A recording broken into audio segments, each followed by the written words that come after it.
নিশ্চিতভাৱে ভাল হ'ব।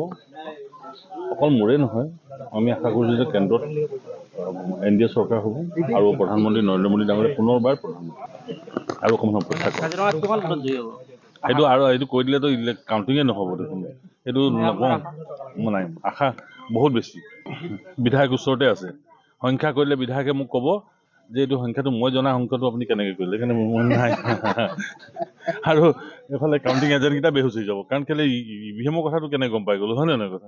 আমাৰ ডক্টৰ হিমন্ত বিশ্ব শৰ্মা ডাঙৰীয়া এটা উন্নয়নৰ কথা চিন্তা কৰিছে আৰু সমগ্ৰ দিশত উন্নয়ন সম্ভৱ কৰি তুলিবৰ কাৰণে সকলো ব্যৱস্থা কৰা হৈছে। গতিকে ভাল হ'ব, আমি পজিটিভ এটা ৰাজনীতি আৰম্ভ কৰিব খুজিছোঁ, যাৰ কাৰণে মানুহবিলাকো ইনফ্লুৱেঞ্চ হৈছে। কেৱল সস্তীয়া কথা সমালোচনাৰে আচলতে ৰাজনীতি কৰিব নোৱাৰে, কাম কৰি পেলাই দেখালেহে ৰাজনীতি হ'ব। আপুনি বিৰোধী থাকিও অকণমান হ'লেও কাম কৰিব লাগিব। এনেকুৱা নহয় যে অকল সমালোচনা কৰি দিলে, চৰকাৰক সমালোচনা কৰিলে, নৰেন্দ্ৰ মোদীয়ে সমালোচনা কৰিলে, হিমন্ত বিশ্ব শৰ্মা ডাঙৰীয়ে সমালোচনা কৰিলে ভোট পাম, এই কথাটো ধাৰণাটো ভুল। বিৰোধীয়ে এই কথাবিলাক ভাবিব লাগে। আকাশত থাকিলে নহ'ব, গ্ৰাউণ্ড ফ্ল'ৰটোতো বনাই লওক। গ্ৰাউণ্ড ফ্ল'ৰটো বনাবৰ কাৰণে ইমান সহজ কথা নহয়। তেওঁলোকে যি কথা ভাবিছে সেই কথাটো আচলতে মোৰ মতে বিৰোধীয়ে যেতিয়া কথা কৈ থাকে মোৰ তেতিয়া বেয়া লাগে, কাৰণ আমিও বিৰোধীত আছিলোঁ, আমি কিন্তু তেনেকুৱা কথা কোৱা নাছিলোঁ। বিৰোধীত বহুত দিন ময়ো ৰাজনীতি কৰিছোঁ, বহুত কষ্টত ৰাজনীতি কৰিছোঁ। বিৰোধীত যেতিয়া ৰাজনীতি কৰিছোঁ তেতিয়া কোনোদিন এনেকুৱা কথা কৈ পোৱা নাই যিখিনি কথা আজি বিৰোধী দলবিলাকে কৈ আছে। ইমান ওপৰত কথা ক'ব নালাগে, অলপ গ্ৰাছৰুটটো চাই ল'ব লাগে মোৰ মতে। ভাল হ'ব। তপন গগৈ কোনো ভুল কামেই কৰা নাই, কোনোদিন বেয়া কাম কৰা নাই, কোনোদিন দুৰ্নীতি কৰা নাই, অকল চুপচাপ আছে বুলি কৈছে। মই পুনৰবাৰ কওঁ যে এজন সাংসদে ক'লে যেতিয়া হয় তেওঁ চিঞৰিবৰ দৰকাৰ নাই। গৌৰৱ গগৈক লৈ পেলাই বহুত হৈছে। কংগ্ৰেছৰ প্ৰাৰ্থীজনে এতিয়া আমি যিটো জেগাত থিয় হৈ আছোঁ এইটো কংগ্ৰেছৰ সমষ্টি আছিল নে নাই? আগতে কংগ্ৰেছ আছিলে, এতিয়াও সাংসদ কংগ্ৰেছ হৈ আছে। এতিয়া ডেভেলপমেণ্ট কি আছে মোক কওকচোন। অভাৰ ব্ৰিজৰ পৰা আৰম্ভ কৰি কোনে দিছে এইবিলাক?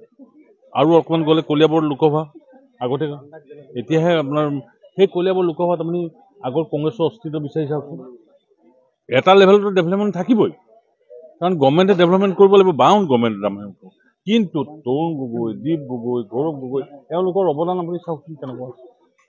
আৰু চৰকাৰ হিচাপেতো থাকিব লাগিব, কাৰণ চৰকাৰে আমি যে এতিয়া কিবা ঘৰ বনাওঁ, কিবা এটা বনাই দিওঁ, মোৰ জেপৰ পৰা নবনাওঁ নহয়, চৰকাৰী ধৰণৰ পৰা কওঁ।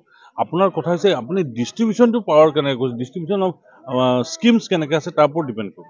এই স্কিমবিলাক আপুনি নিজে চাওক। তেওঁ আৰু বয়সো হৈছে, তেওঁ আৰু বেছিদিন ৰাজনীতি কৰিব নোৱাৰিব নহয়, পাৰিব নেকি? এতিয়াই খোজকাঢ়িব নোৱাৰে দেখোন।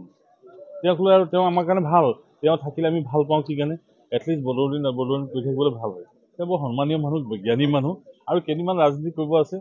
তেওঁ যেতিয়া ৰাজনীতিৰ পৰা বিদায় ল'ব তাৰপিছত আৰু ৰাজনীতি কৰাৰ চান্সেই নাথাকিব, কাক গালি পাৰিব? সেইকাৰণে তেওঁ যিকেইটা কথা পানী চানী ছটিয়াই থাকে তেনেকুৱা ৰাজনীতি কৰবাত দেখিছে নেকি? চু মন্ত্ৰ কৰি দিয়ে পানী, বা এইটোতো এনেকুৱা ৰাজনীতি কৰবাত পৃথিৱীতে নাই। তেতিয়া তেওঁ বদৰুদ্দিন আজমল থাকিব লাগে, ভাল সেইকাৰণে থাকিব লাগে যে নহ'লে কাক গালি দিব? গালি দিবলৈ মানুহ এটা নাই। চবে এতিয়া কংগ্ৰেছো টানে, বিজেপিও টানে।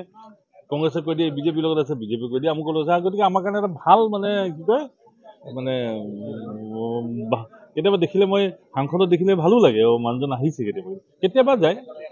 তেওঁতো আৰু সেইটো কি কয় প্ৰটেকশ্যনহে লৈ থাকে, এটা কি কয় গাউন এটা পিন্ধি থাকে সাংসদ।